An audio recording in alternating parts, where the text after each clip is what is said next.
Innal hamdalillah nahmaduhu ta'ala wa nasta'inuhu wa nastaghfiruh wa na'udzu billahi min shururi anfusina wa sayyiati a'malina may yahdihillahu fala mudilla lahu wa may yudlil fala hadiya lahu. Ashhadu an la ilaha illallah wahdahu la syarika lahu wa ashhadu anna Muhammadan abduhu wa rasuluh. Yaqulu Allahu jalla wa ala ya ayyuhalladzina amanu taqullaha haqqa tuqatih wa la tamutunna illa wa antum muslimun. Wa qaluhu ta'ala ya ayyuhalladzina amanu taqullaha wa qulu qawlan sadida yuslih lakum a'malakum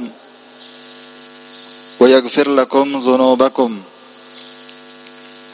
wa may yuti'illaha wa rasulahu faqad faza fawzan 'azima. Fa inna asdaqal hadithi kitabullah wa khairal hadi hadi Muhammadin sallallahu alaihi wasallam wa syarrul umuri muhdatsatuha fa inna kulla muhdatsatin bid'ah wa kulla bid'atin dhalalah wa kulla dhalalatin wa ahliha finnar. Ikhwani fid din, a'azzani Allah wa iyyakum wa barakallahu fikum. Insyaallah taala kita lanjutkan kembali kajian pembahasan kitab Minhajus Salikin wa Tawdihul Fiqh fid Din karya Al-Allamah Al-Syeikh Al-Faqih Abdurrahman bin Nasir As-Sa'di rahimahullahu ta'ala rahmatan wasi'ah.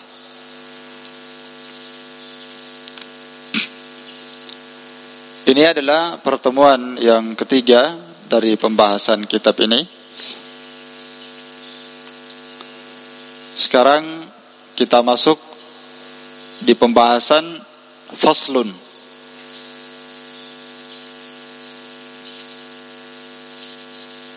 Fil miyah. Di fasal kitab at-tahara ini beliau menjelaskan banyak fasal, ya. Jadi kitab at-tahara. Kitab ini, kalimat kitab banyak faslun di bawahnya.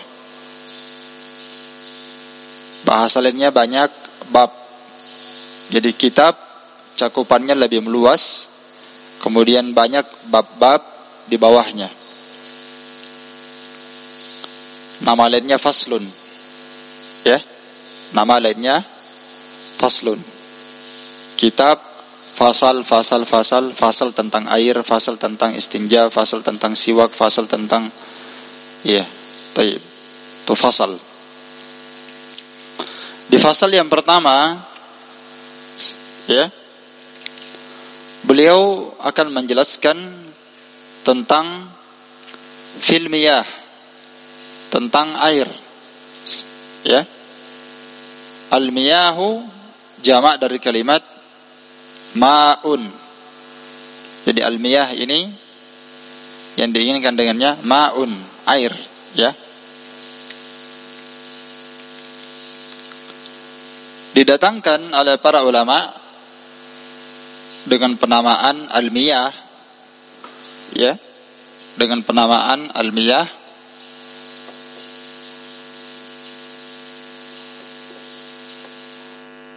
karena air itu banyak. Jadi al-miyah itu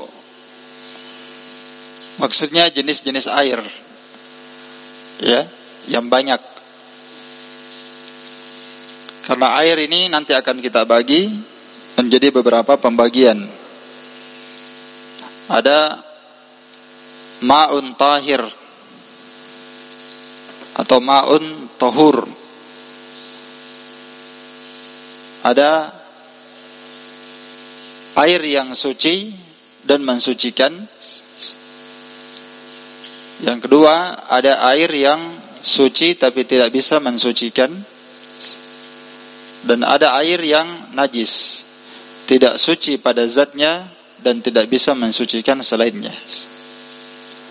Makanya dia didatangkan dalam bentuk jamak fil miyah. Karena jenis air itu banyak. Ada air yang apa tadi? Tahur, ya. Awalnya tahur, tahir lidatihi wa mutahhir ligairihi. Itu makna tahur.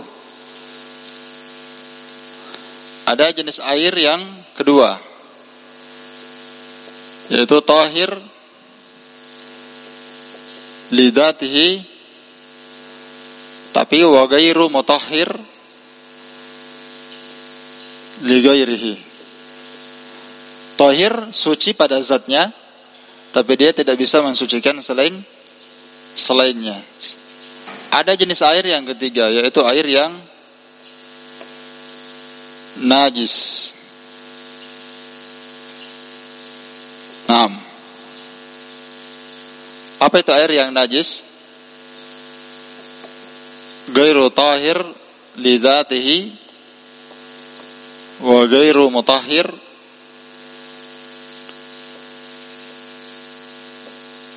ligairihi. Tidak suci pada zatnya dan tidak bisa mensucikan selainnya. Makanya didatangkan dalam bentuk jamak al-miyah.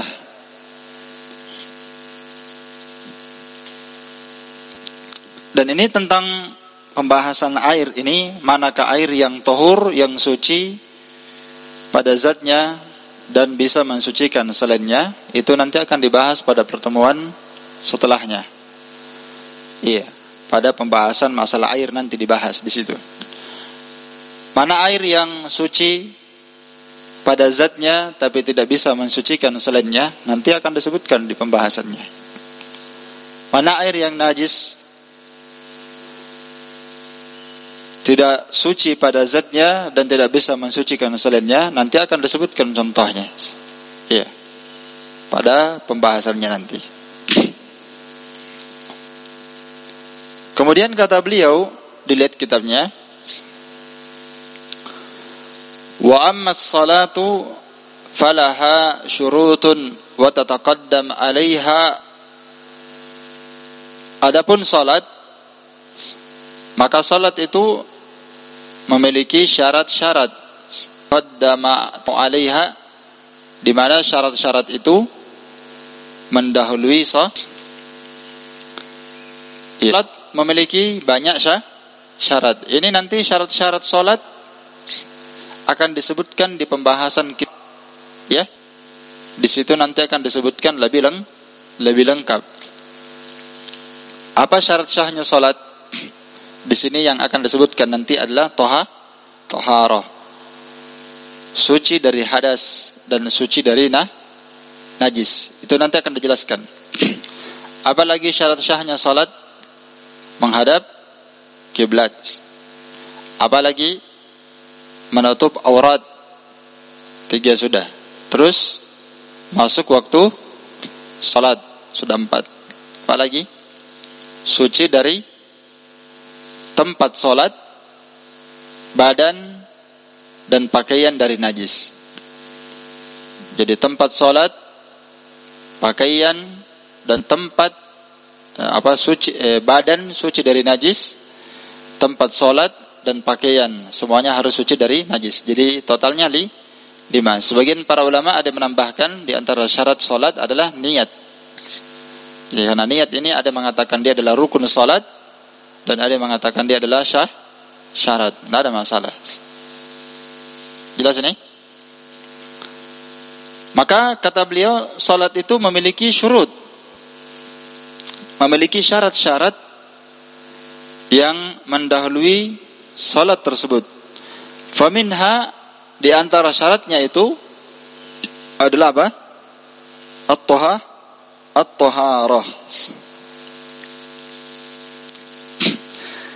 Dari sini kita mengambil faidah, ya. Kenapa musannif dan yang semisal dengan beliau mendahulukan kitab At-Taharah? Karena At-Taharah merupakan syartus shalah, wa syartu muqaddamun alal masyruti fi. Maka yang namanya syarat itu harus lebih dikedepankan dibandingkan yang dipersyaratkan padanya syarat. Bisa dipaham? Ya, ini sebab. Maka karena di sini disebutkan salat, kita harus menyebutkan salat, definisi salat secara bahasa. Salat secara bahasa kan disebutkan wa ammas shalah. Salat itu kalau kita mau pahamkan, salat itu secara bahasa adalah ad-du'a. Jadi salat secara bahasa adalah doa. Dalilnya adalah firman Allah dalam surah At-Taubah ayat 103. Wa shalli alaihim inna salataka sakanun lahum. Dan salatlah engkau ya Rasulullah alaihim, atas mereka. Makna kalimat shalli alaihim ud'u lahum, doakanlah kebaikan untuk mereka. Inna salataka, sesungguhnya salatmu, yakni doamu, sakanun lahum, akan memberikan ketentraman untuk mereka. Jadi salat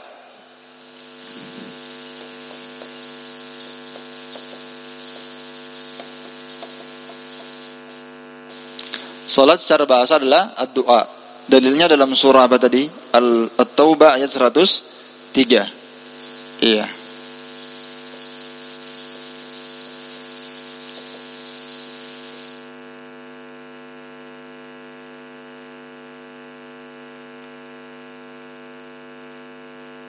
Iya.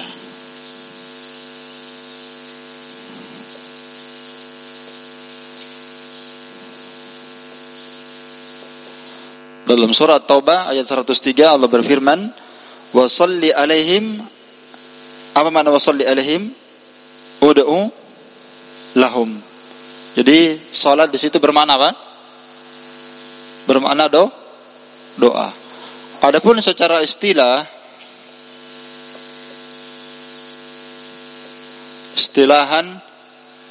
salat secara istilah insyaallah akan datang juga nanti. Ya, istilahan atau syar'an aqwalun wa af'alun makhsusah.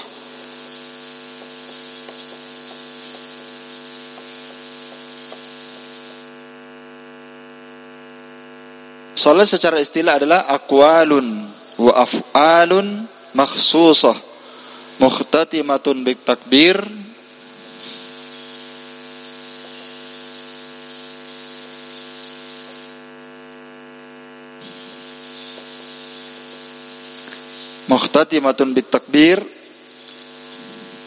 muftatihatun bit takbir, ya. Salah.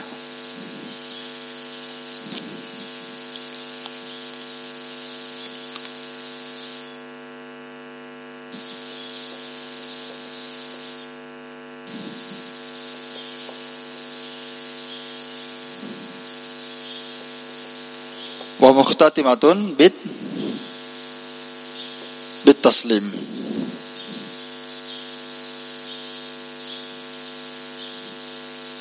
Adapun salat secara istilah syariat, dia adalah ucapan, bacaan-bacaan, wa af'alun, perbuatan-perbuatan, makhsusatun, yang khusus. Jadi bukan sekedar bacaan, bukan sekedar perbuatan, tapi dia adalah ucapan dan perbuatan tertentu. Ada bacaan khususnya dan ada gerakan khususnya. Muftatihatun bit takbir. Salat itu dimulai dengan takbir, wa mukhtatimatun bit taslim, dan ditutup dengan apa? At-taslim. Kalau antum ditanya kenapa at-taharah dikedepankan daripada salat, kita katakan li'annaha syartuha, karena taharah adalah syaratnya. Wasyartu muqaddamun alal masyruti fi. Iya. Dikedepankan taharah karena syarat dikedepankan dibandingkan yang dipersyaratkan padanya. Iya. Kalau antum ditanya apa itu syarat, ya syarat itu akan sebagaimana yang disebutkan dalam ilmu usul fikih. Syarat itu adalah ma yalzamu min adamihil adam. Jadi antum masalah nulis, jangan nulis terus kalau saya menjelaskan. Antum enggak paham itu. Antum kan sudah paham di atas. Antum nanti tulis di belakang. Antum paham itu apa yang saya ucapkan, supaya antum paham. Karena tidak semua yang saya bahas itu ditulis di papan. Kalau yang ditulis, antum sudah paham, biar antum tidak catat. Nanti selesai. Syarat, ada sini sebutkan di bukunya, falaha syartun. Jadi tahara itu adalah syarat. Dia punya syarat-syarat. Syaratnya bukan cuma tahara, banyak syaratnya. Apa syarat salat? Menutup aurat. Syaratnya lah tayyib, hadap kiblat dan seterusnya. Terus apa itu syarat? Syarat itu ma yalzamu min adamihil adam. Perkara yang mengharuskan. Jadi syarat itu perkara yang mengharuskan tidak adanya dia, maka tidak ada hukum. Itu syarat. Kalau dia tidak ada, maka tidak ada apa? Hukum. Wala yalzamu min wujudihi wujudun. Namun kalau dia ada, tidak mengharuskan hukum itu ada. Itu syarat. Saya ulang kembali, ma yalzamu min adamil adam. Jadi syarat itu adalah, ini syarat ini bukan cuma salat ya. Bukan dia cuma masuk dalam bab salat, tapi dia masuk dalam bab yang lainnya. Taharah ada syurutnya. Ya kan? Ibadah-ibadah ada syurutnya.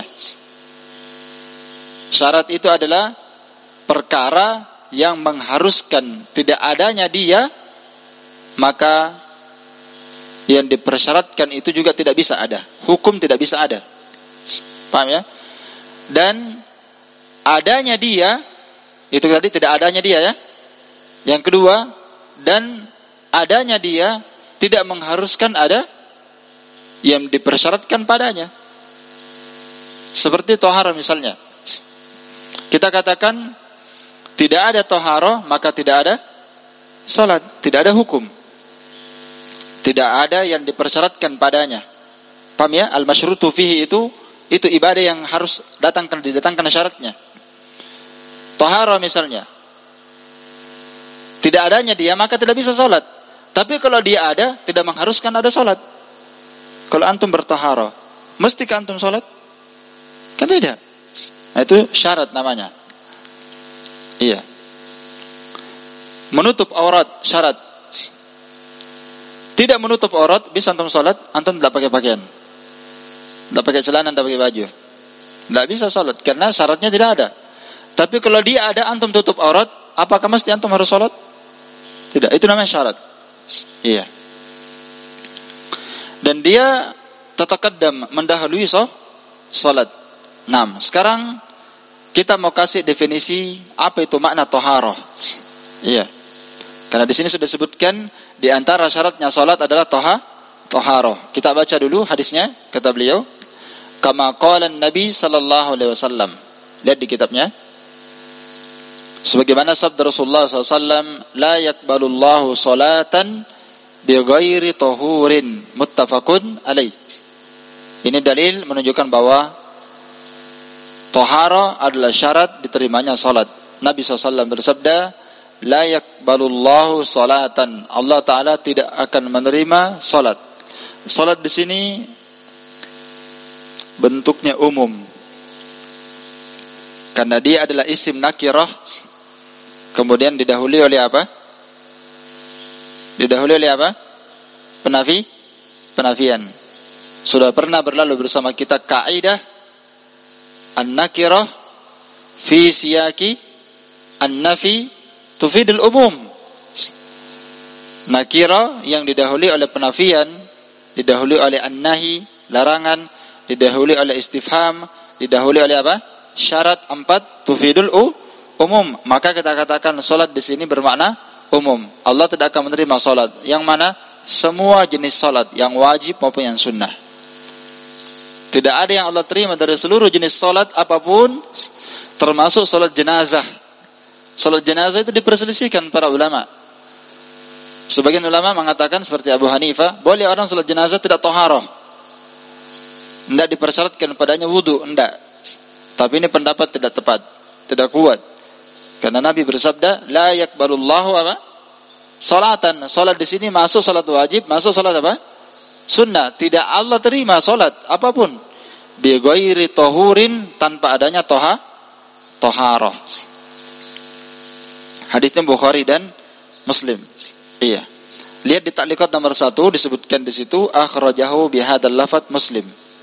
Hadis ini muttafaqun alaih, tapi lafadznya lafadz Imam Muslim. Ya. Min hadis Ibnu Umar, hadis ini adalah hadis Ibnu Umar. Dan datang dalam hadis dengan lafadz muttafaqun alaih riwayat Bukhari dan Muslim dari hadis Abu Hurairah, ada lafadz yang lain dari Nabi sallallahu alaihi wasallam. Beliau bersabda, la yaqbalullahu salata ahadikum idza ahdatsa hatta yatawaddaa. Allah Ta'ala tidak akan menerima salatnya salah seorang di antara kalian jika dia berhadas, hadas kecil maupun hadas besar, sampai dia berwudu. Iya. Dan ini nanti akan datang pembahasannya. Kalau hadas besar nanti bisa dianggap bertaharah dengan mandi, kecuali harus dengan mandi, ya. Kalau hadas kecil dianggap taharah dengan al-wudu. Iya. Kata beliau, faman lam yatatahhar min al-hadatsil akbar wal asghar wan najasa fala salatalah. Syekh Abdul Rahman mengambil istimbat faedah dari hadis ini. Beliau berkata, maka siapa saja yang tidak bertaharah dari hadas besar, dari hadas kecil, dan tidak bersuci dari najis, maka fala salatalahu, tidak ada salat bagi dia. Tidak ada salat bagi dia. Yang tidak boleh salat. Kalau dia salat, tidak diterima salatnya, karena dia tidak suci. Jadi berarti dari kalimat ini, perhatikan, dari kalimat ini bi ghairi tahur, tanpa taharah, ya. Di sini bisa kita pahami berarti taharah di sini ada taharah dari hadas besar dan kecil, dan ada taharah dari apa? Najis. Makanya taharah itu nanti akan dibagi menjadi dua. Pada definisi taharah melingkup dua. Ada taharah dari hadas dan ada bertaharah dari najis. Itu nanti akan saya sebutkan definisinya. Yang penting tempahan dulu di sini. Nah, sekarang kita sebutkan definisi taharah. Iya. Definisi taharah ini yang disebutkan di bawah ini, wat taharatu nau'an. Taharah itu dua jenis, ya. Ada taharah dengan air, dan itu adalah asal, dan ada taharah, ya, pengganti dari air, yaitu apa? Tanah. Dikenal dengan apa? Tayamum. Ini jenisnya taharah. Ya, jenis apa? Taharah. Sekarang kita sebutkan dulu definisi taharah dan pembagian taharah. Taharah secara bahasa an-nadhafah.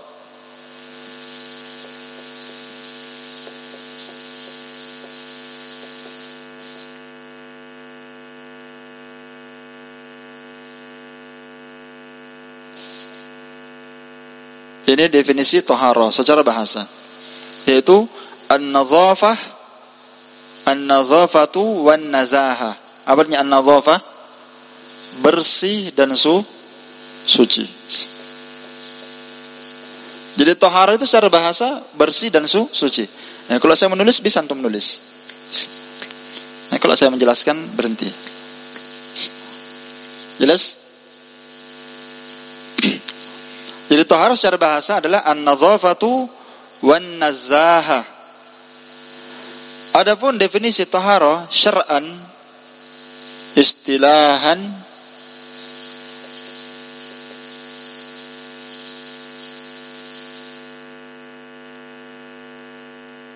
definisi secara istilahan kita katakan at-taharatu nau'an.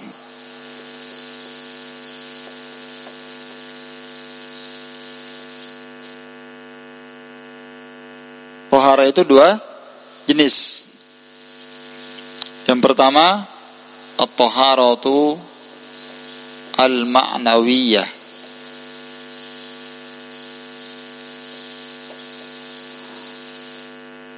Yang kedua, at-taharatu al-hissiyah.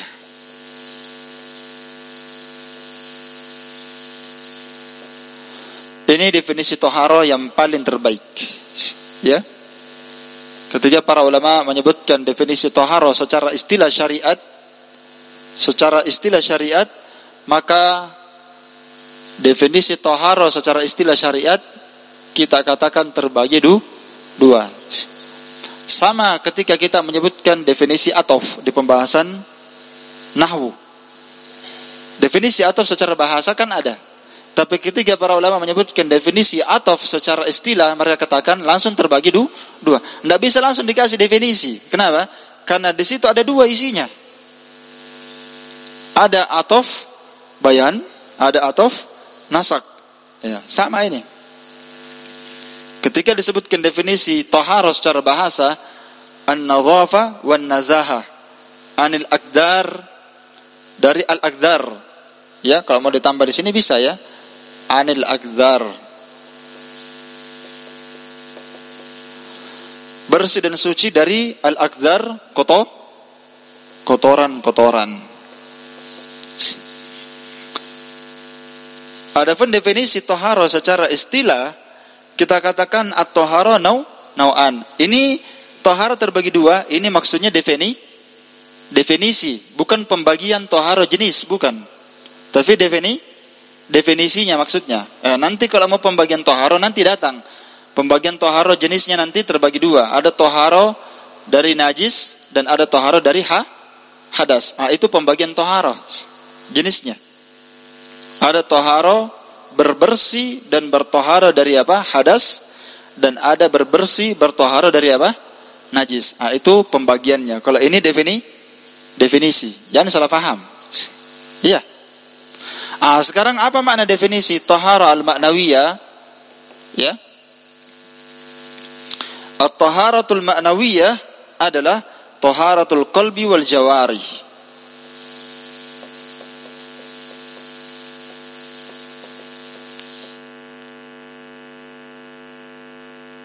Taharatul qalbi wal jawari min danasid dunub.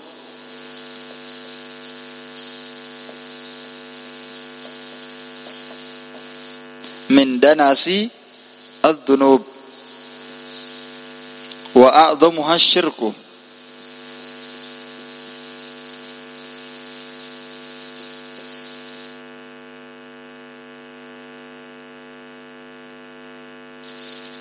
At-tahara al-hissiyah irtifa'ul hadath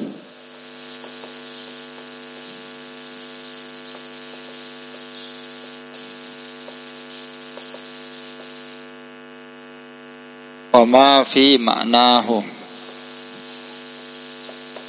wa zawalul khabas. Iya.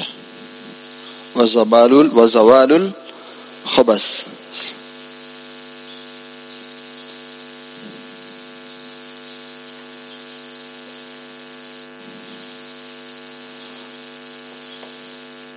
Iya.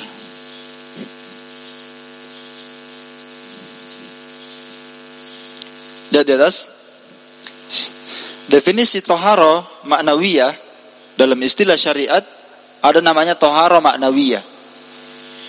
Apa itu tohara maknawiyah? Maknawiyah artinya apa? Hati.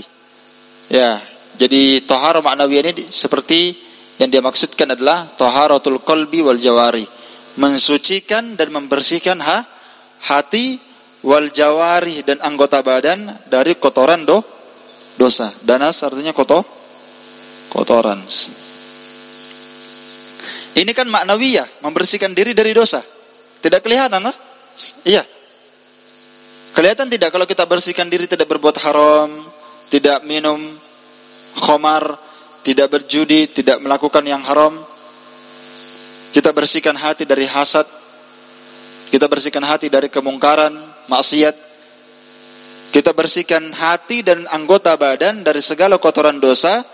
Wa a'dhamuha asyirku, dan yang paling besar dari kotoran dosa ini adalah syirik. Masuk di dalamnya dosa besar, bid'ah, dan maksiat-maksiat yang lainnya. Iya. Dan dalil tentang hal ini adalah firman Allah Ta'ala, innamal musyrikuna najas. Iya. Sesungguhnya orang musyrik itu apa? Najis. Apanya najis? Najis yang dimaksudkan di sini adalah najis maknawiyah, bukan najis hissiyah. Kalau najis hissiyah artinya apa? Badan. Badannya orang kafir tidak najis. Terus kenapa Allah katakan orang musyrik najis? Apanya yang najis? Maknawiyahnya, hatinya yang najis dengan dosa, syirik, kafir. Anggota badannya maksiat dengan kekafiran dan kesyirikan. Adapun badannya, maka dalam hadis Sumamah bin Usal ketika dia musyrik ditangkap oleh Nabi, diikat di tiang masjid. Kalau seandainya dia najis, kenapa dikasih masuk masjid? Jadi pendapat yang kuat bahwa orang kafir tidak najis badannya. Terus apanya yang najis? Akhlaknya dan sifatnya, maknawiyah. Karena dia kafir musyrik. Dan ini taharah jenis yang pertama ini, kata para ulama, dia jauh lebih penting berlipat-lipat, yang harus kita lebih pentingkan dibandingkan taharah hissiyah yang kedua. Apa itu taharah hissiyah? Taharah badaniyah. Tidak ada faedahnya badan kita bersih, suci dari hadas, suci dari najis, tapi hatinya syirik, perbuatannya musyrik. Ini taharah lebih apa? Lebih penting untuk dijaga dibandingkan taharah jenis yang kedua. Taharah jenis yang kedua adalah taharah hissiyah. Hissiyah taharah badaniyah.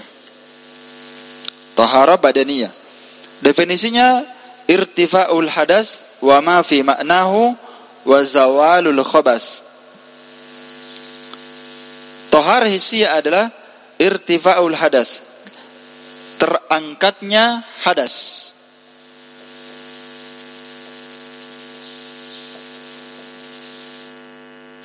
Hadas, ya, tahu sudah hadas? Perhatikan kalimatnya. Saya kasih untuk merinciannya. Irtifa'ul hadas, terangkatnya hadas, wa ma fi ma'nahu, atau yang semakna dengan terangkatnya hadas, semakna dengannya. Yang kedua, zawalul khabath, ya, hilangnya najis. Khabath artinya apa? Najis. Irtifa'ul hadas, saya ulang kembali, definisi lebih bagus bahasa Indonesia. Ini mau dikasih bahasa Indonesia supaya antum nanti paham apa maknanya irtifa. Irtifa'ul hadas artinya apa? Mengangkat, bukan terangkat. Beda itu kalimat terangkat dengan mengangkat.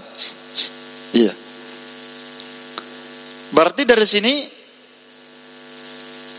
definisi taharah hissiyah kesimpulannya berapa? Dua. Mengangkat hadas dan hilangnya najis. Ini definisi taharah yang diinginkan dalam bab fikih. Ketika para ulama membahas fikih, hukum taharah, bab taharah, yang mereka maksudkan ini. Taharah apa? Hissiyah. Bukan ini. Bukan juga definisi taharah secara bahasa. Yang mereka maksudkan taharah secara hissiyah.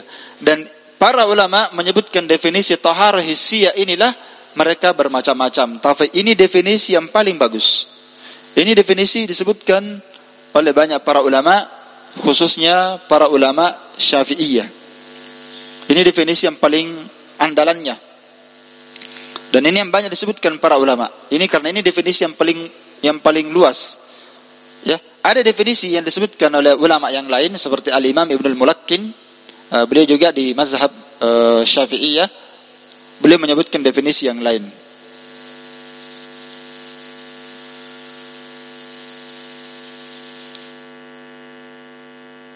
Saya lupa definisinya. Iya.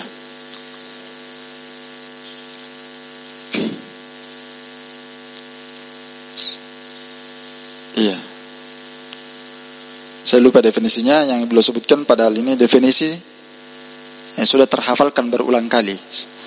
Jadi ini at-taharah al-hissiyah, kesimpulannya berapa?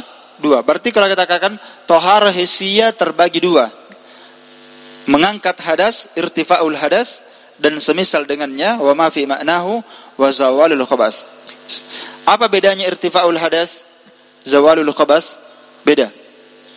Kalau irtifa'ul hadas ini membutuhkan niat.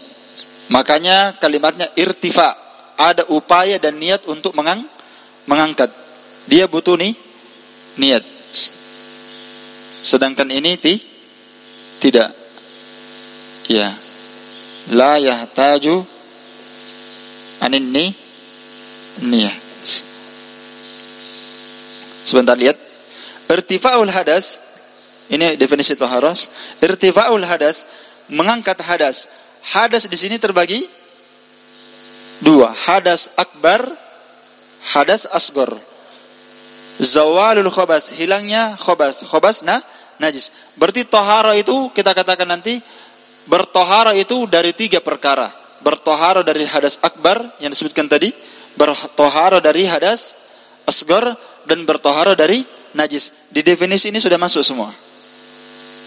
Sudah bisa ditangkap? Karena hadas terbagi 2 kan? Al-hadas al-akbar dan al-asghar. Iya. Hadas akbar dan hadas asghar membutuhkan apa? Niat. Antum kalau mau mengangkat hadas akbar wajib niat atau tidak? Wajib antum mandi junub berniat. Mandi dari haid. Tidak boleh dia mandi biasa. Kalau dia mandi biasa tidak sah mandi junubnya, tidak sah mandi haidnya, tidak sah mandi nifasnya, tidak sah mandinya kalau dia dia misalnya dari muslim, dari kafir mau muslim masuk muslim, mandi masuk Islam, maka dia harus berniat mandi untuk masuk Islam. Harus ada niat. Iya. Demikian pula hadas asghar, mau mengangkat hadas asghar, habis buang air besar, buang air kecil, buang angin, dia mau salat, maka dia berudu. Maka dia ingin mengangkat apa? Hadas asghar. Maka ini wajib membutuhkan apa? Niat. Wajib dia berniat untuk mengangkat hadas. Adapun menghilangkan najis, maka itu tidak dibutuhkan apa? Niat. Menghilangkan najis tidak dibutuhkan niat. Artinya walaupun dia tidak berniat, yang penting sudah hilang. Bahasanya saja ini zawal. Zawal artinya apa? Hilang. Yang penting sudah hilang, selesai. Misalnya ada bejana dijilat oleh anjing. Seorang mensucikan bejananya itu dari jilatan anjing dengan menggunakan air dan tanah. Dia tidak berniat, tidak ada masalah. Yang penting sudah hilang najisnya. Jelas ini? Iya. Sama dengan air kencing misalnya. Terkena pakaian di jilbab, di jubah, di baju. Maka kita cukup mencucinya, hilang najisnya, cukup. Dikatakan itu sudah taharah. Walaupun antum tidak berniat. Saya berniat mensucikan najis ini dengan menggunakan air. Kan tidak. Seperti itu. Makanya kalau ada orang yang ada orang yang punya najis di pakaiannya, di badannya, ya, misalnya ada najis di badannya, pas hujan keras, dia pergi mandi hujan, ya, hilang najis itu, selesai mandi hujan, selesai najisnya, atau dia lompat di sungai, hilang najis di badannya, kan selesai. Tapi kalau dia junub, dia mandi hujan, dia lompat di sungai, selesai mandi, syah? Tidak syah. Kalau dia tidak berniat, biar dia mandi satu lautan, tidak akan syah. Karena mengangkat hadas wajib berniat. Karena lafadznya irtifa. Irtifa itu ada upaya untuk mengangkatnya. Ada upaya untuk mengangkat. Mengangkat hadas itu wajib dengan niat. Nah, itu bedanya menghilangkan najis dan apa? Ya, makanya kata para ulama, min babit turuk, dalam bab at-turuk, dalam bab syariat yang disuruh tinggalkan, itu tidak wajib berniat. Beda dengan bab al-amr, perintah. Kalau bab al-amr, perintah itu wajib harus ada niat. Adapun min babit turuk, bab yang memang ditinggalkan, bab-bab yang ditinggalkan itu tidak mesti ada niat. Iya. Tapi kalau dia ingin mendapatkan pahala, kata para ulama, maka dia niatkan, dia bisa dapat pahala. Tapi tidak mesti. Tapi kalau dia niatkan, dia dapat pahala. Jadi babut turuk, meninggalkan ini, tidak wajib berniat. Tapi kalau dia niatkan karena Allah, dia niatkan karena perintah syariat, dapat pahala. Paham ya? Iya. Ini contohnya banyak dah, sudah tergambar kepalanya antum. Iya. Meninggalkan merokok. Wajib tidak? Saya berniat meninggalkan rokok. Tidak Dan antum tinggalkan, saya tinggalkan karena perintah syariat, dapat pahala. Meninggalkan maksiat, dia niatkan karena syariat, karena Allah Ta'ala dia tinggalkan, maka dia dapat pahala. Tapi tidak wajib dia berniat. Sama menghilangkan najis. Nah, berarti dari sini taharah terbagi dua. Taharah dari hadas dan taharah dari apa? Najis. Jadi taharah dari hadas ya terbagi tiga. Taharatul hadas dari sini ya. Kita bagi ya. Dari sini ya, ini saya kasih taklikat. Satu, lihat. Ini namanya taharatu hadas. Yang kedua nanti taharah apa? Taharatu najas. Bertaharah dari hadas dan bertaharah dari apa? Najis. Iya. Atau taharatul khabas ya. Taharatul hadas dan taharatul khabas. Khabas artinya apa? Najis. Taharatul hadas kata para ulama terbagi tiga. Iya. Tahara kubra, sugra dan badal. Tiga ya.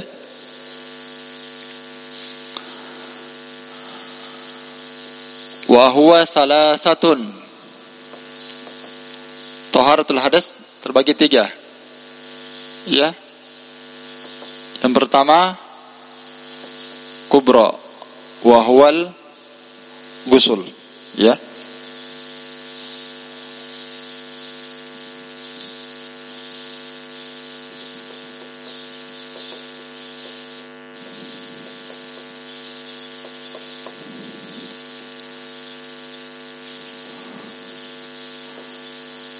Yang kedua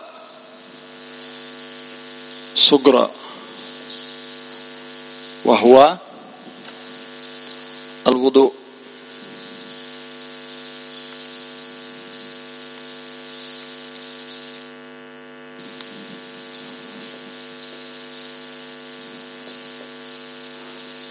Yang ketiga badlun minhuma, pengganti dari hadas akbar dan hadas asgor, yaitu apa? Dengan menggunakan tanah, tayammum, inda ta'adzurhima.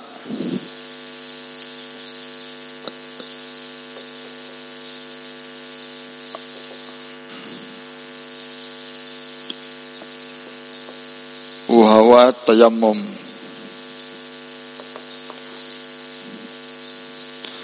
Taharatul hadas terbagi tiga, dan ini ijma' para ulama ya. Ini ijma' para ulama. Taharah dari hadas tiga. Tayyib. Ada taharatul kubra dengan apa? Mandi. Jadi kubra ini ada ya-nya di sini ya. Sugra juga. Jadi harusnya di sini wahiyah ya. Wahiyah. Karena sugra kubra itu muannas ya. Tayyib. Ada taharatul kubra dengan mandi, taharatul sugra wahyal wudu dengan berwudu, badlun minhuma, dan ada badal pengganti dari tahara kubra dan sugra. Inda ta'adzurihima, ketika kita berudzur dari mandi, berudzur dari wudu, tidak bisa gunakan air, maka dia bertayammum. Adapun taharatul khabas ya, Ini juga terbagi 3. Wa huwa salasun. Dia juga terbagi 3. Yang pertama, guslun, mandi, wa nadah, wa masah.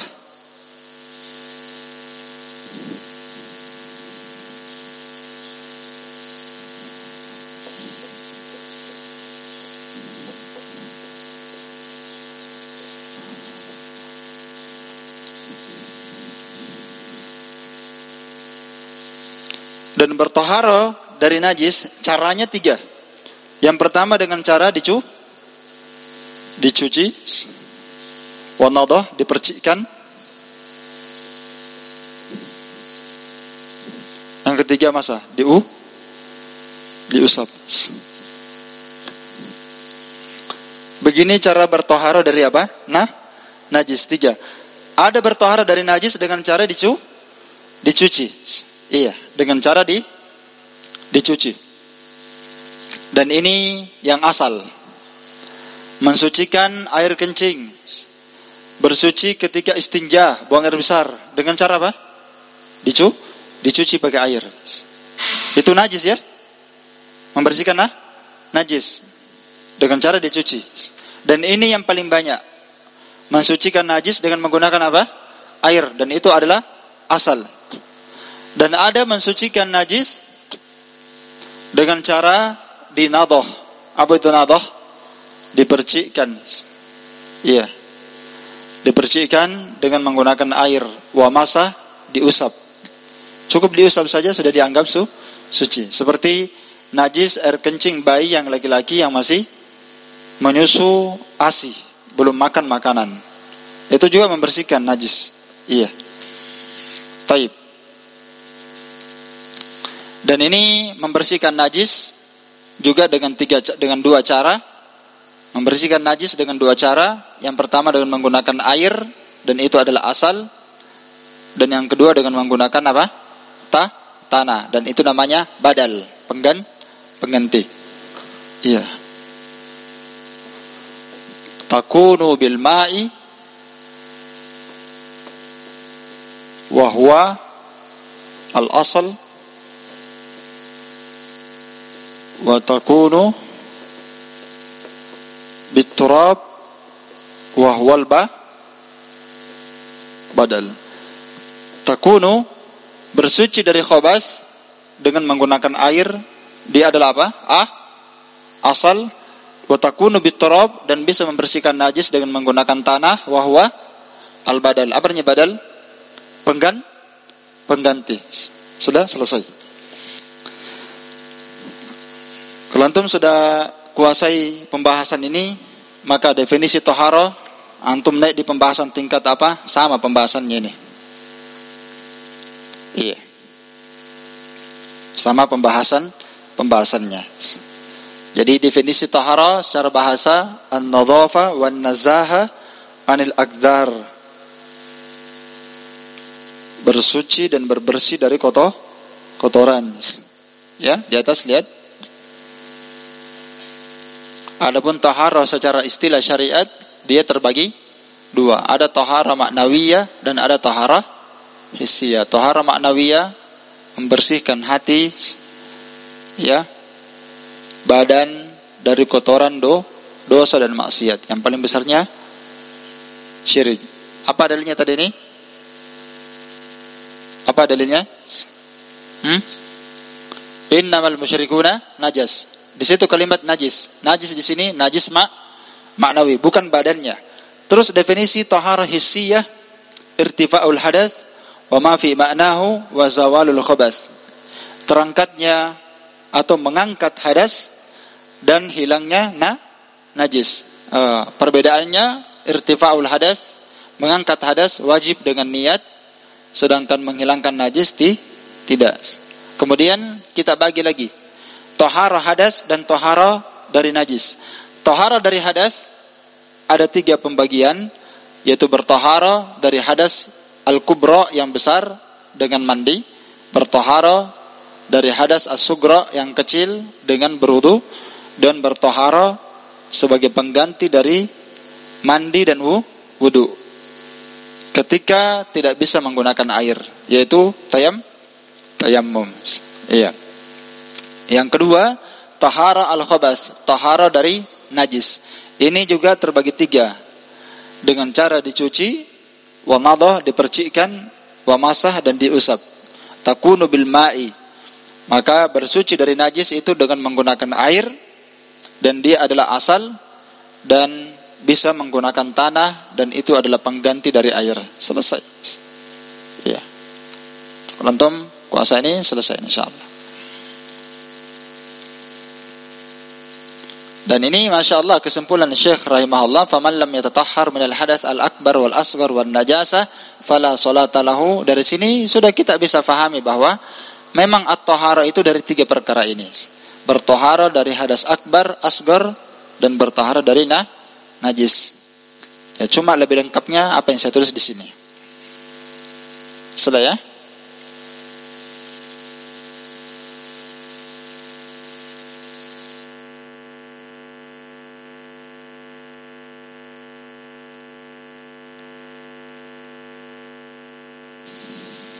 Kalau contoh hadas akbar, tahu aja ya.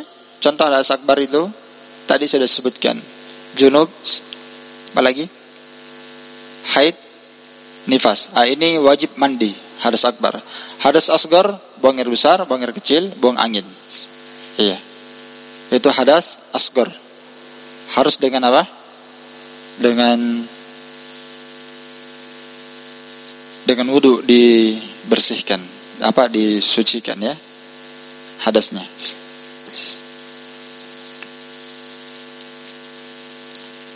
Kemudian lihat kitabnya. Qala musannif rahimahullahu taala, wat taharatu naw'an. Bertahara itu 2 jenis. Ya, jenis tahara itu ada 2. Ahaduhuma at-taharatu bil ma'i wahil aslu. Yang pertama adalah bersuci dengan menggunakan air, dan dia adalah asal. Lihat dalilnya di buku antum, Ta'liqat nomor 2. Liqaulihi ta'ala, wa yunazzilu 'alaikum minas sama'i ma'an liyutahhirakum bih. Allah Subhanahu wa taala, dialah yang telah menurunkan atas kalian dari langit ma'an, air.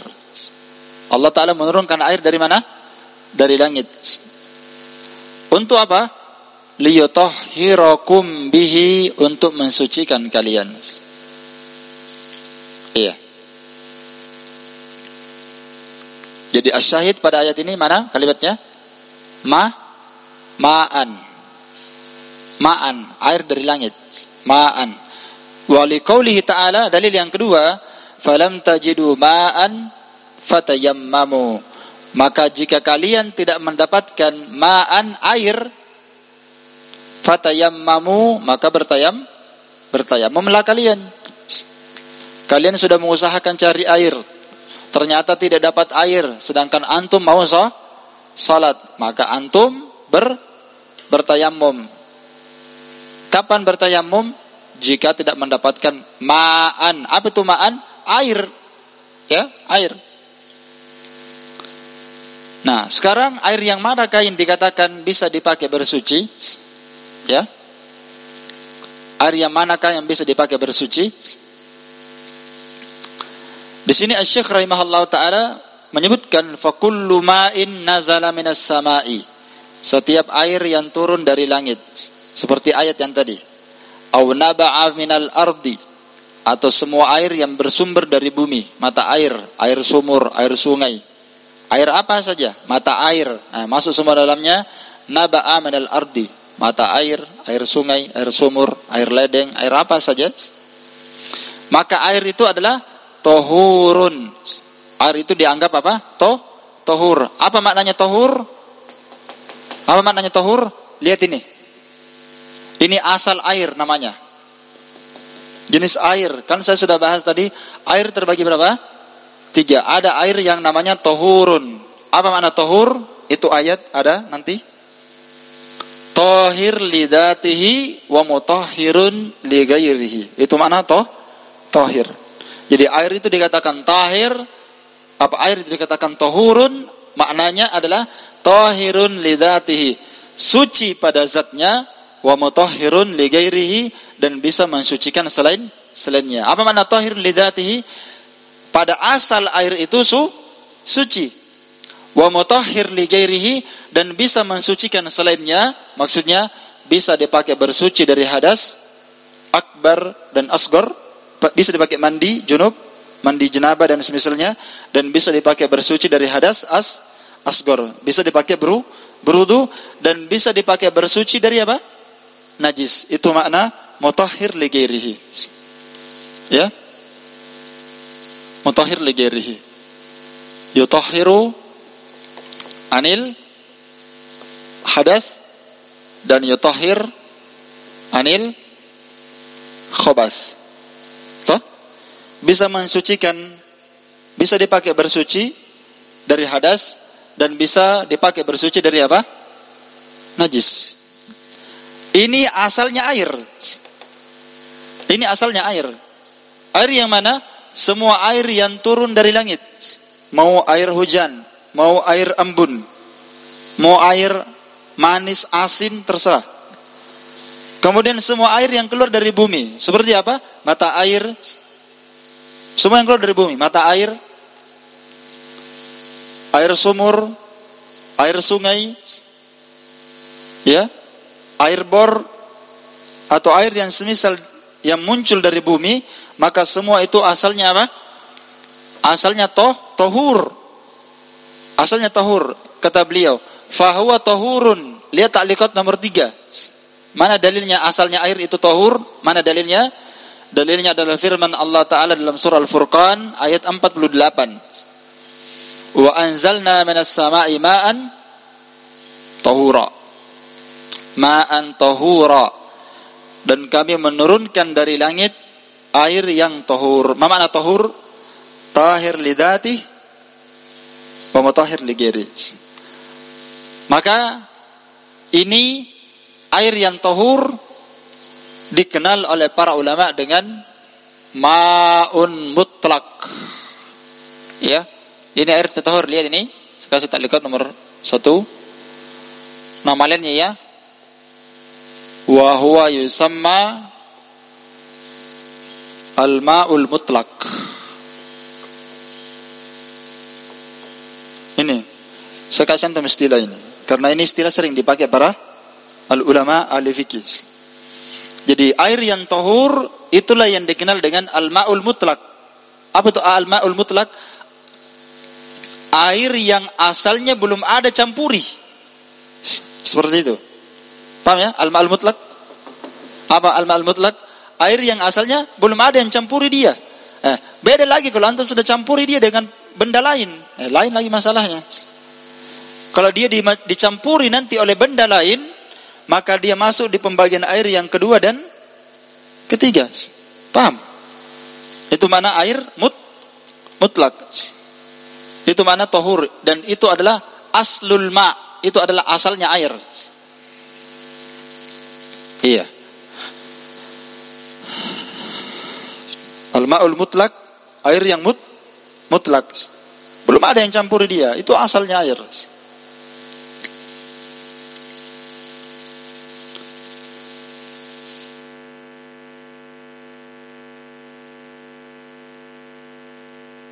Jadi al-ma'ul mutlak itu, meskipun jadi air itu nanti yang rubah dia 3 ya. Ya, karena ini sekarang kita masuk sekarang kita ini berada di pembahasan air ya. Maka kita mau bagi pembagian air. Ada air begini, ada air begini, air yang seperti ini. Nah, kita mau bahas pembagian jenis-jenis air. Sekarang kita lihat perkataan beliau di sini. Lihat dulu, nanti saya bahas. Kata beliau, fa kullu ma'in nazala minas sama'i aw naba'a minal ard. Setiap air yang turun dari langit atau yang keluar dari bumi, maka airnya tahur. Apa arti tahur? Tahir lidati wa mutahhir li ghairihi. Dikenal juga dengan nama al-ma'ul mutlak. Air yang seperti ini asalnya yutahhiru minal ahdath. Itu ya, saya terus di atas. Dia bisa mensucikan dari hadas-hadas. Dijama' al-ahdath karena hadas terbagi dua, akbar dan asgor. Air yang seperti ini, air langit, air sumur, air sungai, air apa saja, asalnya bisa dipakai bersuci dari hadas, akbar dan asgor, wal akhbath, dan bisa dipakai bersuci dari apa? Najis. Walau taghayyara launuhu aw ta'muhu aw rihuhu bi syai'in tahir, meskipun taghayyara launuhu, berubah warnanya. Perhatikan bukunya. Meskipun, walaupun berubah warnanya, au ta'muhu, atau berubah rasanya, au rihuhu, atau berubah baunya, aromanya, bi syai'in tahirin, dengan sesuatu yang suci. Jadi dia dirubah oleh sesuatu yang suci, maka dia tetap dikatakan tohur. Meskipun berubah salah satu dari tiga sifatnya. Jadi sifatnya air itu yang merubahnya nanti cuma tiga. Yang bisa merubah air itu cuma tiga. Mungkin dia akan dirubah warnanya, mungkin dia akan dirubah rasanya, atau mungkin dia akan dirubah apanya? Baunya. Kadang berubah warnanya, tapi baunya tidak berubah. Dan kadang berubah tiga-tiga. Berubah baunya, rasanya, dan warnanya. Kadang berubah rasanya saja, tapi warnanya tidak. Ya? Tapi warnanya tidak. Jadi lihat. Nah, sekarang dari sini dapat kita ambil faidah. Apa faidahnya? Bahwa air yang tahur atau al-ma'ul mutlak, kita katakan dia adalah asal penciptaan air. Belum ada yang mencampuri dia. Itu namanya asal air. Semua air yang muncul dari tanah, semua air yang turun dari langit, asalnya suci dan mensucikan. Ma'ul mutlak. Belum ada yang mencampurnya. Nanti kalau ada yang mencampuri dia, maka dia kadang berubah hukum. Dan kadang juga tidak berubah hukum. Ya, nanti saya rincikan antum. Di sini beliau berdalil, lihat sabda Nabi SAW, kama qala Nabi SAW, innal ma'a tahurun la yunajjisuhu syai', rawahu ahlus sunan wa huwa sahih. Iya.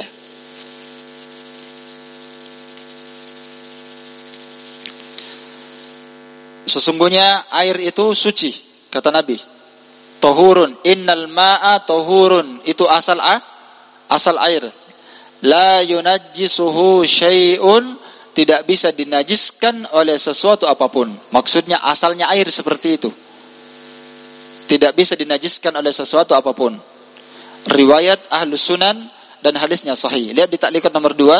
Hadis ini dikeluarkan oleh Imam Ahmad, Abu Daud, At-Tirmidzi, An-Nasa'i, Ad-Daruqutni, Al-Baihaqi dari hadis Abu Sa'id Al-Khudri. Imam At-Tirmidzi berkata hadisnya hasan. Ada di buku antum? Ada di situ. Hadisnya, kata Imam At-Tirmidzi, hadisnya hasan. Wa qad jawwadahu Abu Usamah. Abu Usamah menganggap perawinya jawad, bagus. Imam Nawawi dalam kitab Al-Majmu' berkata hadis ini sahih. Al-Hafidz Ibnu Hajar dalam kitabnya At-Talkhis Al-Khabir, At-Talkhis Al-Khabir jilid 1 halaman 24 berkata sahahahu Ahmad Ibnu Hanbal. Hadis ini disahihkan oleh Imam Ahmad bin Hanbal, Yahya bin Ma'in, dan Abu Muhammad Ibnu Hazm. Ini luar biasa hadis ini ya. Sebenarnya hadis ini ada tambahannya ya. Antum bisa lihat di Bulughul Maram. Ada tambahannya hadis ini. Innal ma' tahurun la yunajjisuhu syai'. Kalau lafaz hadis ini sahih, tapi tambahannya lemah. Apa tambahannya lemah? Jika berubah baunya, ya. In taghayyara launuhu, jika berubah launuhu, berubah apanya? Laun. Kalau berubah warnanya, wa ta'muhu, atau berubah rasanya, aurihuhu atau berubah baunya, ya, disebabkan karena najis, maka dia najis. Itu tambahannya. Kalau berubah salah satu dari 3 sifatnya, in taghayyara ahadu awsafihi, kalau berubah salah satu dari 3 apa? Sifatnya, berubah warnanya, atau tidak mesti 3-3 ya, berubah salah satunya saja, berubah warnanya, atau berubah rasanya, atau berubah baunya, disebabkan karena apa tadi? Najis, maka dia berubah hukum jadi apa? Najis. Tapi kalau berubah salah satu dari 3 sifatnya, ya, bukan karena najis, maka kita katakan tidak najis. Itu konsekuensinya, toh? Berarti kalau dia dirubah oleh salah satu 3 sifatnya, yang rubah dia bukan najis, tapi benda apa? Benda suci. Seperti kertas, baju, kain, kayu, batu, suci kan? Suci ya. Maka kita katakan air itu tidak najis. Hanya saja apakah air itu nanti tetap bisa mensucikan atau tidak, itu masih butuh rincian. Ini masih globalnya saya jelaskan antum ya. Saya jelaskan antum global dulu, baru saya rincikan nanti insyaallah. Dipaham sudah? Ini makna hadis.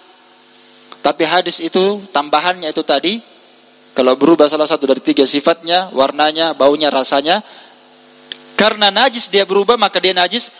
Lafaz tambahan itu ijma' para ulama, hadisnya lemah. Ijma' para ulama, lafaz hadisnya apa? Lafaz hadisnya lemah. Akan tetapi ijma' juga para ulama, maknanya benar. Ya, jadi ada itu hadis seperti itu. Ijma' para ulama lemah hadisnya, tapi ijma' para ulama maknanya benar. Kenapa maknanya hak? Karena dia didukung oleh dalil-dalil yang lain. Bisa dipaham? Iya. Nanti antum buka Bulughul Maram, lafaz hadis itu ada lafaznya, bisa dilihat di Bulughul Maram. Tambahannya itu. Tapi tambahannya itu ijma' para ulama lemahnya, tapi bersamaan dengan itu ijma' para ulama bahwa maknanya hak. Maka dibangun dari pembahasan tadi, sudah bisa kita simpulkan bahwasannya air terbagi menjadi berapa bagian? 3. Dari pembahasan tadi, penjabaran yang barusan saya jelaskan tadi, bisa kita simpulkan bahwa air terbagi berapa? 3. Yang pertama, air yang tahur. Apa itu air yang tahur? Tahir lidati wa mutahhir li ghairi. Suci pada zatnya, pada asal zatnya, dan bisa mensucikan selainnya. Bisa dipakai bersuci dari hadas dan bisa dipakai bersuci dari apa? Najis. Dan ini namanya asal air. Ini namanya apa? Asal air. Pembagian air yang kedua adalah air yang tahir lidatihi. Itu di atas yang saya tulis. Tahir lidatihi. Tapi apa? Gairu mutahhir li ghairihi. Tidak bisa lagi mensucikan selainnya. Ini dirinci menjadi 2. Sekarang perhatikan rinciannya seperti ini. Ini tadi masih umum ya? Masih umum. Sekarang saya rincikan. Jadi asalnya air suci dan mensucikan. Air yang asalnya suci dan mensucikan, yang mencampuri dia cuma 2. Mungkin yang mencampurinya benda najis, mungkin yang mencampurinya benda suci. Enggak ada benda yang ketiga. Ada benda ketiga? Tidak ada. Biar antum cari, tidak ada. Ya, kata para ulama, yang mencampuri asal air itu, di asal penciptaannya al-ma'ul mutlak, yang mencampurnya cuma 2. Mungkin zat yang suci, mungkin zat yang najis. Sekarang yang kita mau bahas dulu, yang mencampurinya zat atau benda yang suci. Karena ini pembagian yang kedua. Adapun air yang najis nanti di belakang. Ya. Kalau yang pertama, yang mencampurinya adalah zat atau benda yang suci, maka di sini ada 2 rincian. Paham? Ada berapa rincian? 2. Kalau benda suci itu mencampuri air yang suci. Benda suci mencampuri benda yang suci, zat yang suci mencampuri air yang suci. Seperti apa?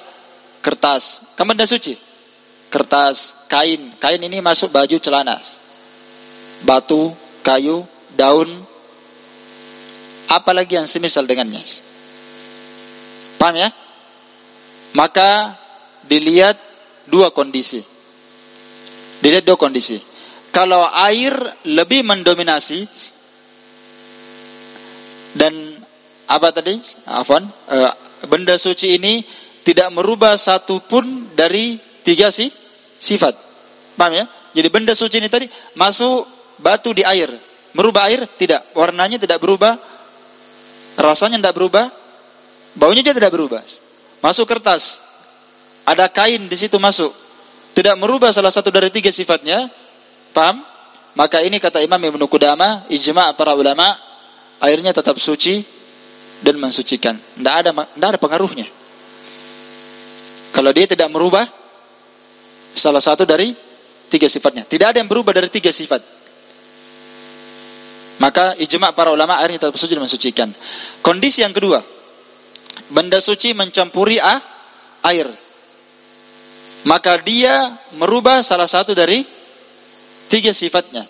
Mungkin berubah sebagian warnanya, atau kalau tidak merubah sebagian baunya, atau kalau tidak merubah rasanya. Rasanya berubah kayak asin, atau warnanya airnya kekuning-kuningan. Karena ada sebagian daerah itu kalau kita bor air, sudah air paling bersih nih, tapi masih kuning. Berubah banyak, merubah warnanya. Air di sumur, sekarang itu jarang orang pakai sumur ya. Kalau dulu ada sumur ya. Kalau misalnya orang pakai sumur, ada lumut di sisi kiri dan kanannya, sehingga airnya berubah kayak seperti warna hijau. Atau dalam tempayan, biasa ada orang-orang kampung pakai tempayan dari tanah, bejana ya, dari tanah. Lihat, lama airnya berubah kayak warna hijau karena lumut. Suci atau najis itu lumut? Suci. Merubah sebagian warnanya. Kadang baunya tidak, warnanya. Kadang warnanya kuning karena memang sebagian tempat warna kuning. Atau yang semisal dengannya. Kalau air yang berubah seperti ini, merubah salah satu dari tiga sifatnya, dirinci lagi. Kalau dia merubah salah satu dari tiga sifatnya ya, maka dilihat, dirinci. Rinciannya bagaimana? Kalau benda suci itu mengalahkan sifatnya air, ya, dia mengalahkan sifatnya air, dia lebih mendominasi benda suci itu tadi, dia mendominasi air, mengalahkan air. Paham maksudnya? Maka airnya suci pada zatnya, tapi tidak bisa lagi dipakai bersuci. Kalau dia mengalahkan air, dia mendominasi air. Tapi kalau air tetap lebih mendominasi, meskipun warnanya berubah, meskipun baunya berubah, atau meskipun salah satu dari tiga sifatnya ada yang berubah, tapi air tetap lebih mendominasi, kita katakan airnya tetap suci dan mensucikan. Bisa dipaham?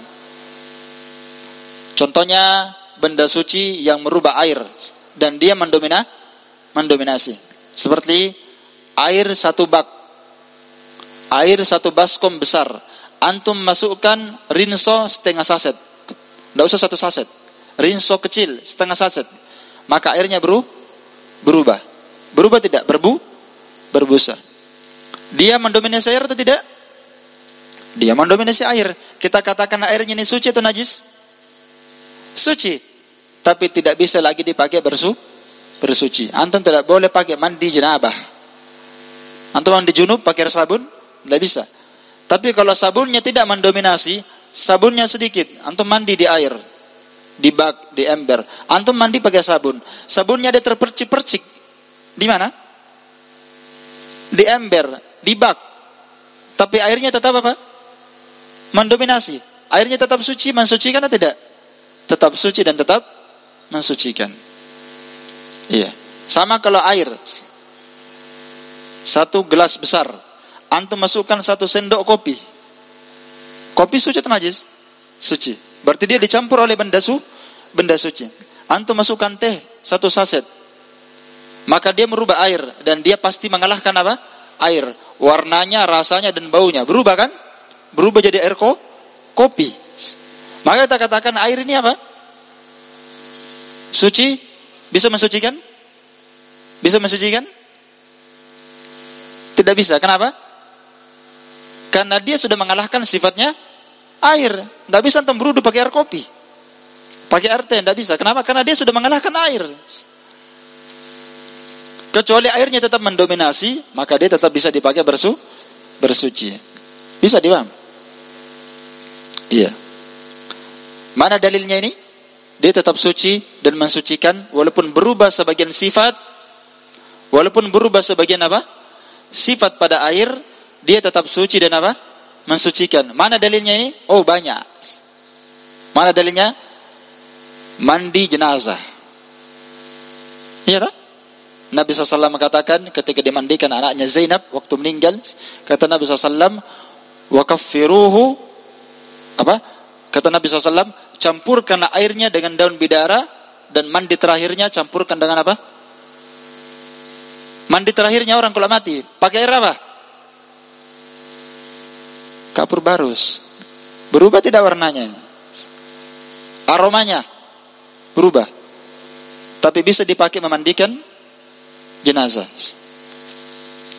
Berarti dia tetap suci dan mensucikan. Kalau seandainya tidak bisa mensucikan, tidak mungkin Nabi suruh mandikan anaknya pakai air kapur barus. Karena berubah sih sifatnya. Tapi selama air tetap mendominasi, maka tetap bisa apa? Dipakai bersuci. Tetap bisa mensucikan. Mana lagi dalilnya? Selain ini, bahwa sebagian air kapan berubah salah satu tiga sifatnya dengan benda suci, selama dia tidak mendominasi air, tetap bisa dipakai bersuci. Selain daripada ini tadi, mandi jenabah, mandi apa? Orang mati. Dalilnya adalah air laut. Air laut tuh? Nabi SAW ditanya tentang air laut. Ya Rasulullah, kami mengarungi lautan. Wa ma'ana ma'un qalil, dan kami bawa air minum cuma sedikit. Kalau kami berudu dengan air minum ini, maka kami akan kehabisan air. Kami akan kehausan. Bolehkah kami berudu dengan menggunakan air laut?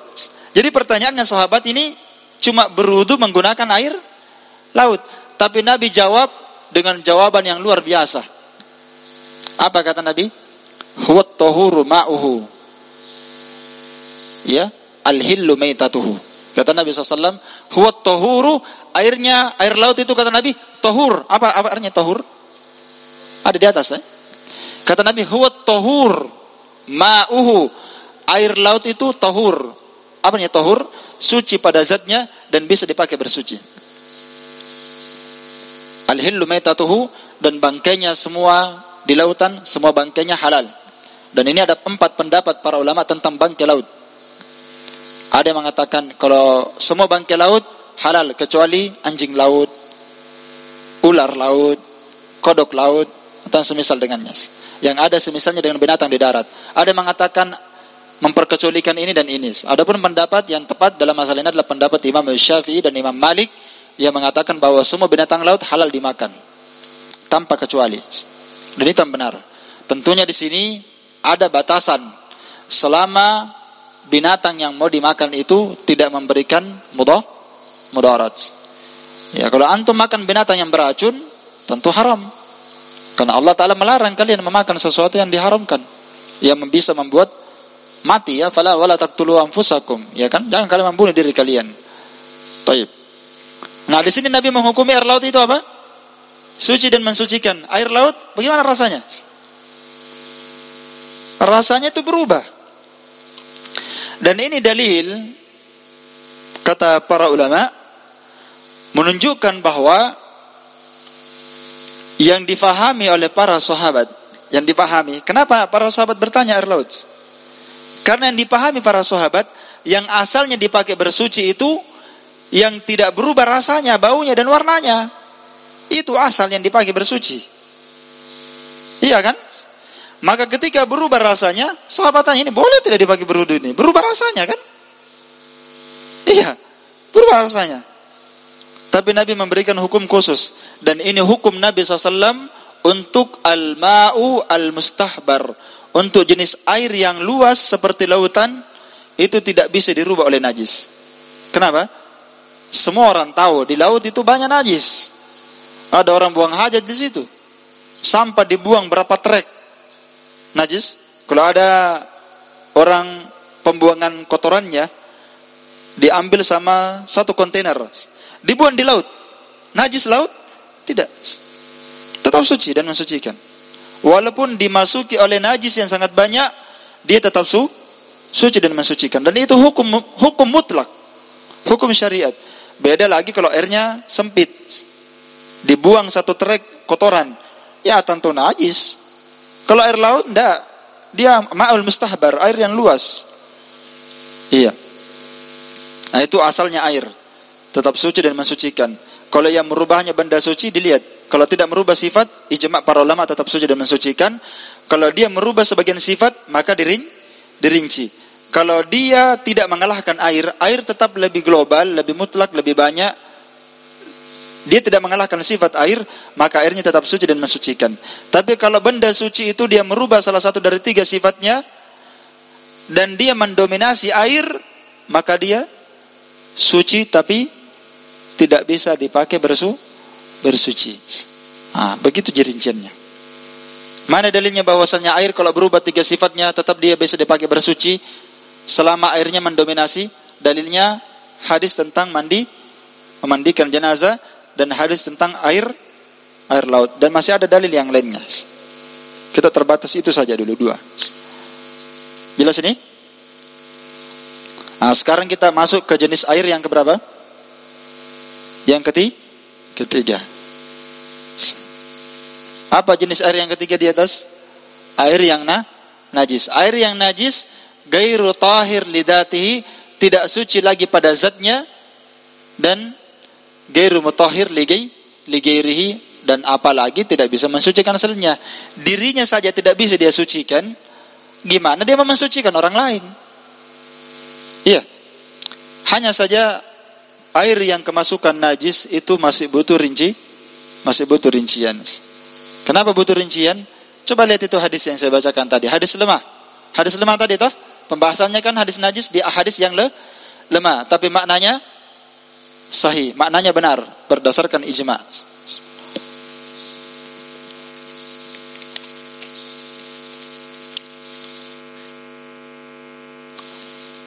Di pembahasan air yang najis,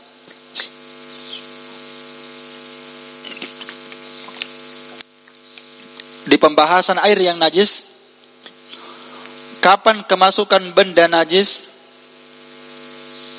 kepada air yang suci? Maka dia terbagi menjadi 2 bagian.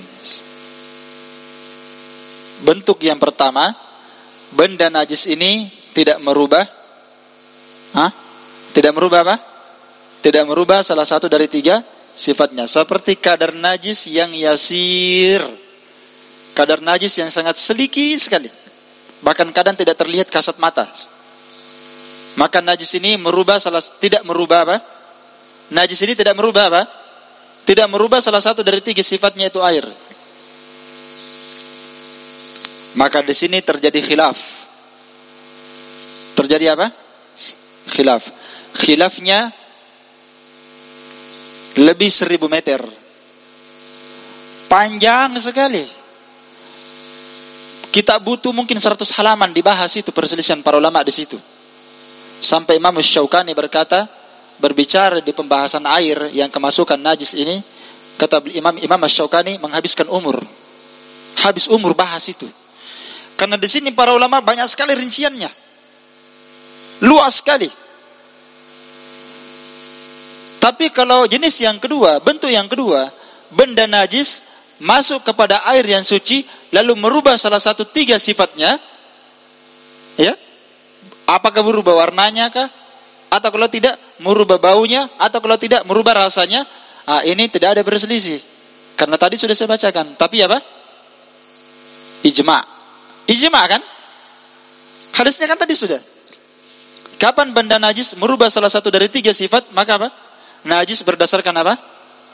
Ijma'. Ijma' para ulama, airnya apa? Najis. Ini tidak perlu dibahas ini. Kenapa tidak perlu dibahas?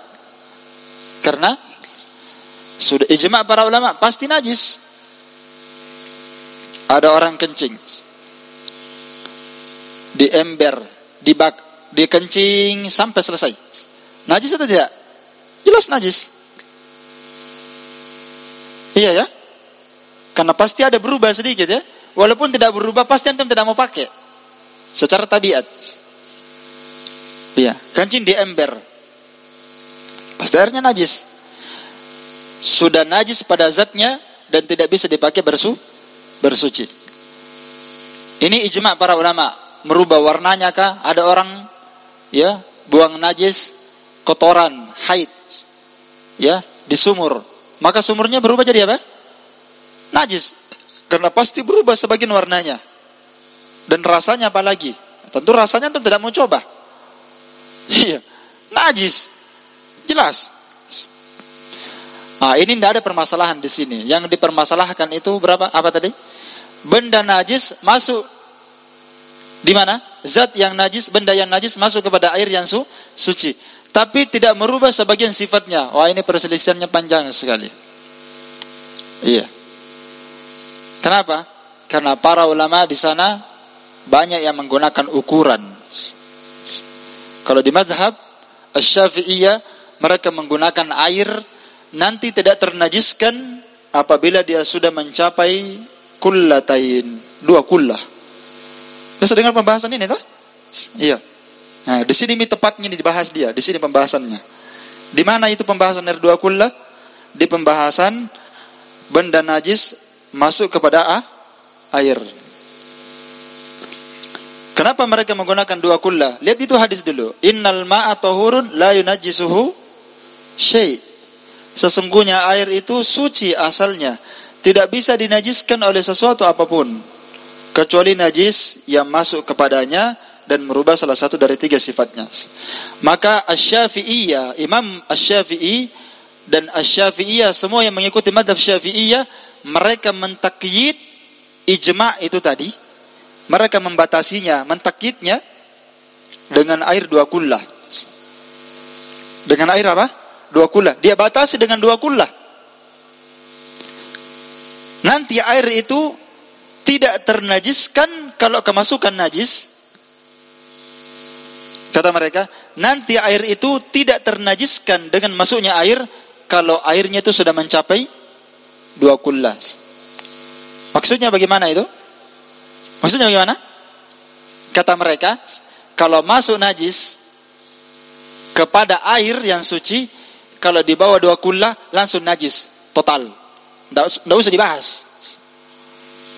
Paham? Jadi kalau airnya 1 bak, hitungan 2 kullah itu ada ya. Kalau airnya 1 bak, tidak sampai 2 kullah, ada najis masuk sedikit saja, walaupun tidak berubah, langsung dihukumi apa? Najis. Kenapa najis? Karena tidak sampai 2 kullah. Berapa ukurannya 2 kullah? Ini saja ukuran 2 kullah, puluhan perselisihan ukuran air 2 kullah. Panjang sekali. Iya kan? Ada yang mengatakan 2 kullah itu sekian liter, ada yang mengatakan sekian kilo. Banyak, panjang sekali. Sampai Al-Imam Ibnu Qayyim rahimahullah ta'ala berkata, ini saja ukuran 2 kullah diperselisihkan, tidak bisa dijadikan rujukan. Itu 2 kullah. Tidak bisa. Karena mereka saja berselisih. Di mazhab Syafi'iyah saja berselisih 2 kullah itu banyak. Belum lagi di mazhab yang lain. Ya. Ada lagi kalau ulama Al-Hanafiyah, lain lagi ukurannya. Ya, jadi kalau mazhab Syafi'iyah rinciannya 2 kullah ya. Kalau najis masuk kepada air di bawah 2 kullah, langsung apa? Langsung najis. Tapi kalau najis itu masuk kepada air yang berada di atas 2 kullah, maka apa? Maka apa? Dirinci. Rinciannya kembali kepada ijma'. Kalau merubah salah satu dari 3 sifatnya, maka dia kembali kepada ijma', yaitu apa? Najis. Tapi kalau tidak merubahnya, maka baru tidak najis. Bisa dipaham? Itu 2 kullah. Susah itu. Butuh dinalar. Yes, butuh dinalar. Jadi kalau rinciannya Syafi'iyah, kalau najis kemasukan, kalau air najis masuk kepada air di bawah 2 kullah, langsung najis mutlak. Kalau najis itu masuk kepada air yang 2 kullah ke atas, maka dirinci. Apa rinciannya? Kalau dia merubah salah satu dari 3 sifatnya, baru dianggap najis. Tapi kalau tidak merubah salah satu dari 3 sifatnya, maka tidak najis. Nah, itu rincian siapa? Syafi'iyah. Ada lagi rincian ulama yang lain. Bukan 2 kullah. Kalau rincian ulama al-Hanafiyah, sehingga saya Malikiyah juga, yang masyhur itu ulama Hanafiyah ya. Mereka mengukur air itu katsir wa qalil. Itu ukurannya dia. Ukurannya apa tadi? Katsir wa qalil. Banyak atau sedikit. Kata mereka, kalau airnya sedikit, kemasukan najis, langsung najis. Tapi kalau airnya banyak, kemasukan najis, dirinci juga. Seperti rincian Syafi'iyah. Apa rinciannya? Kalau merubah salah satu 3 sifat, airnya banyak, maka langsung najis. Tapi kalau tidak merubah sifatnya, maka apa? Tetap suci. Bagaimana ukuran air yang banyak? Berselisih lagi. Kata mereka, ukuran air banyak itu, kata ulama Hanafiyah, kalau dipukul keras di sini, tidak goyang di sana. Itu ukurannya. Dan ini bukan ukuran syariat.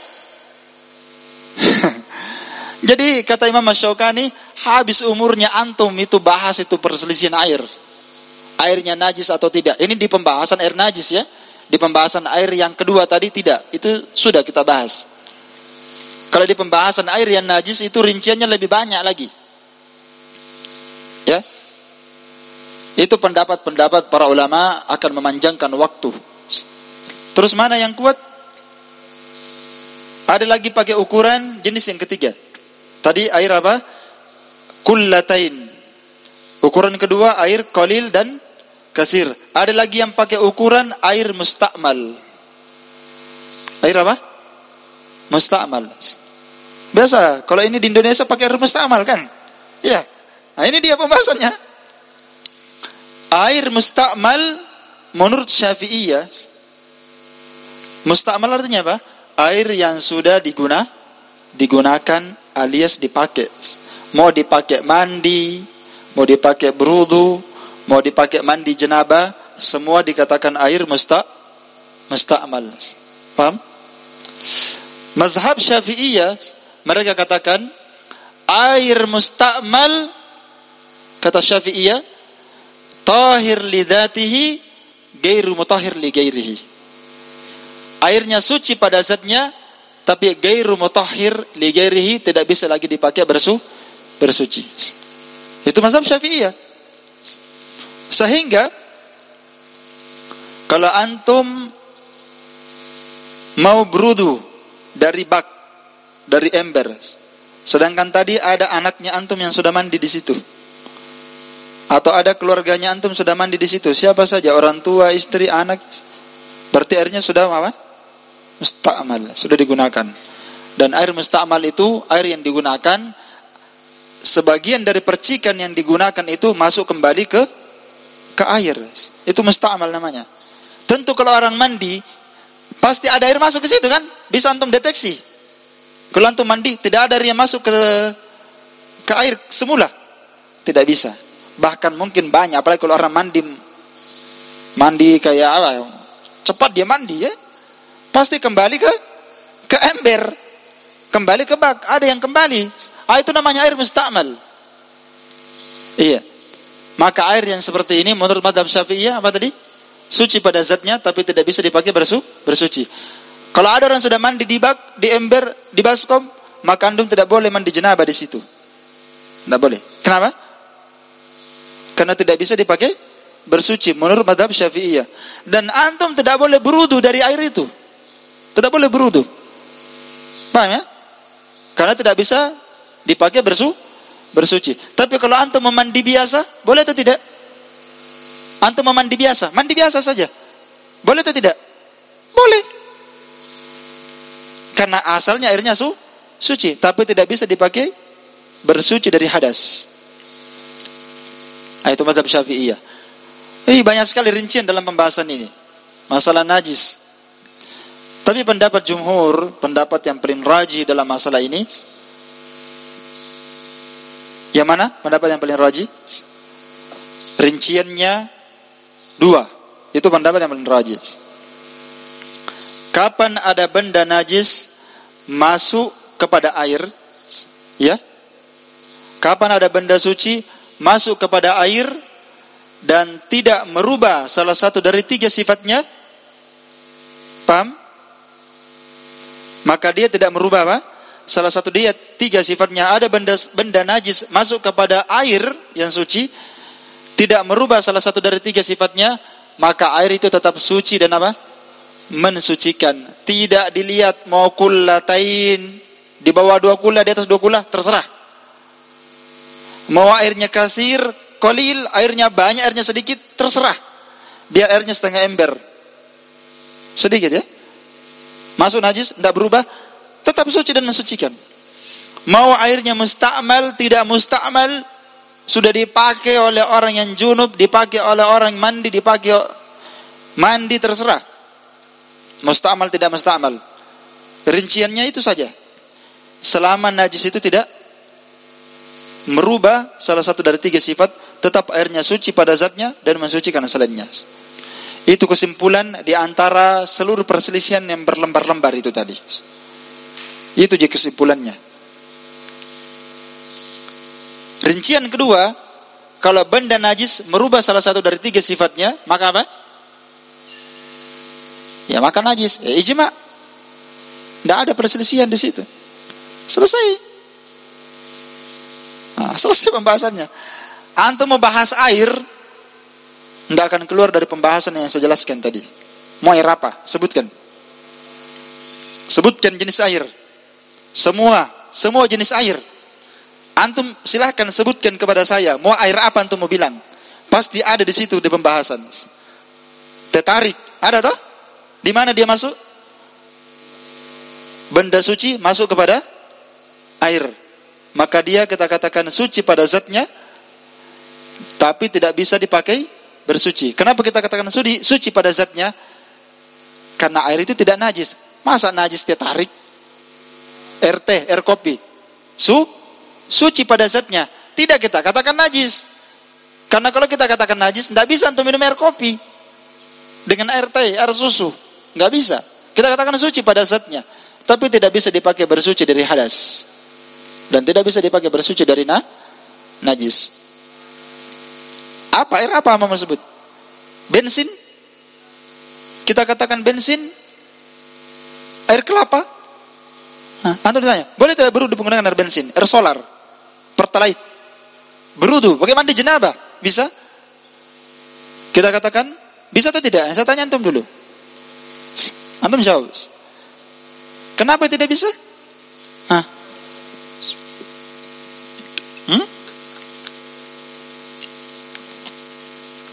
Ada orang berwudu dengan menggunakan air kelapa, dengan menggunakan bensin. Boleh atau tidak? Kita katakan tidak boleh. Kenapa? Karena dia bukan merupakan asal air. Bukan asal air toh? Bensin itu perubahan, bukan al-ma'ul mutlak. Apa tadi yang dimaksudkan air yang tahur, al-ma'ul mutlak? Apa yang dimaksudkan? Ma anzala minas sama'. Apa yang turun dari mana? Dari langit. Dan semua yang keluar dari bumi itu namanya al-ma'ul mutlak, yang belum dicampur oleh apapun. Itu asal air. Air kelapa bukan asal air. Tidak cocok antum berwudu dengan menggunakan air kelapa. Terlalu banyak duit. Beli lagi air kelapa berwudu. Air sini banyak bor banyak. Ya. Jelas ini rinciannya, Wak? Maka dari penjelasan saya ini, insyaallah taala, kalau antum paham yang saya jelaskan itu tadi, semua kesimpulan air ada di situ. Makanya dijamak itu babul miyah. Bab air-air. Rinciannya tadi sudah. Saya habiskan ini sedikit lagi. Fa in taghayyara ahadu awsafihi binajasatin fahuwa najisun yajibu ijtinabuh. Poin ke-11. Di situ poin ke-11 ya. Ya, ini saya baca buku antum. Apabila atau jika taghayyara ahadu awsafihi, berubah salah satu dari 3 sifatnya air, disebabkan oleh apa? Disebabkan oleh najasatin, disebabkan oleh najis. Kalau tadi rincian pertama, law taghayyara launuhu aw ta'muhu aw rihuhu bi syai'in tahir. Berarti sudah 2 ta? Nah, ada yang mencampurnya benda suci, ada yang mencampurnya benda najis, maka beda hukumnya.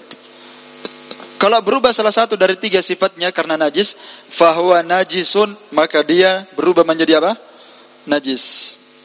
Yajibu jitinabu, wajib untuk ditinggalkan. Jelas? Lihat takliqat nomor 3.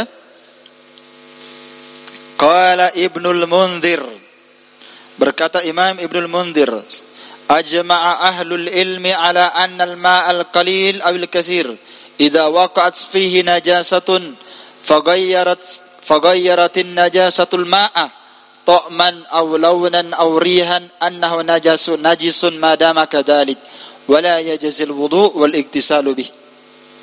Sepakat ahlul ilmi ijma' bahwasannya air yang sedikit atau air yang banyak, apabila jatuh padanya najis kemudian merubah, faghayyaratin najasatu, kemudian najis itu merubah al-ma'ah, merubah air.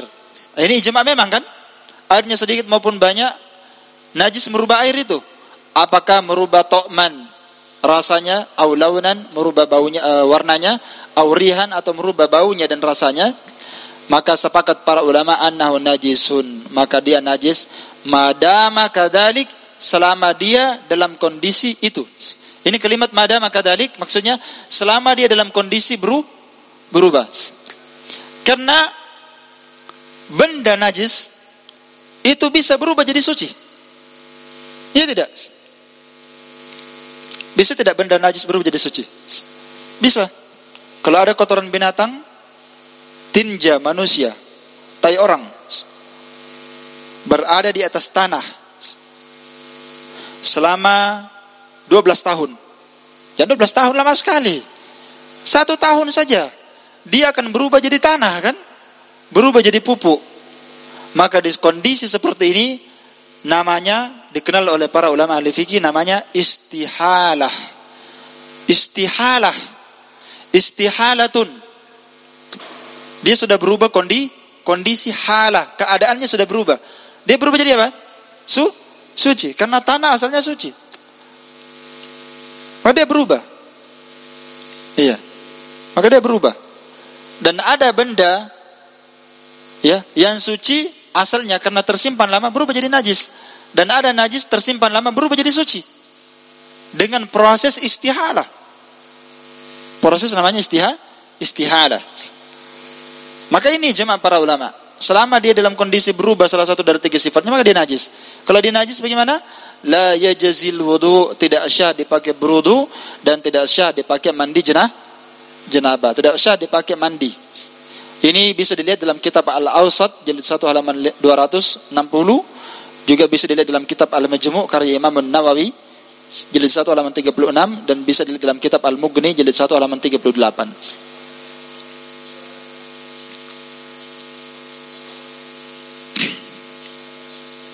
Adapun pembahasan ke-12 nanti akan kita bahas pada pertemuan akan datang, insyaallah. Ya, ini kan pembahasan 12 ini wal aslu fil asya' tahara wal ibaha. Ini ada pembahasan penting di sini, pembahasan qawaid fiqhiyah.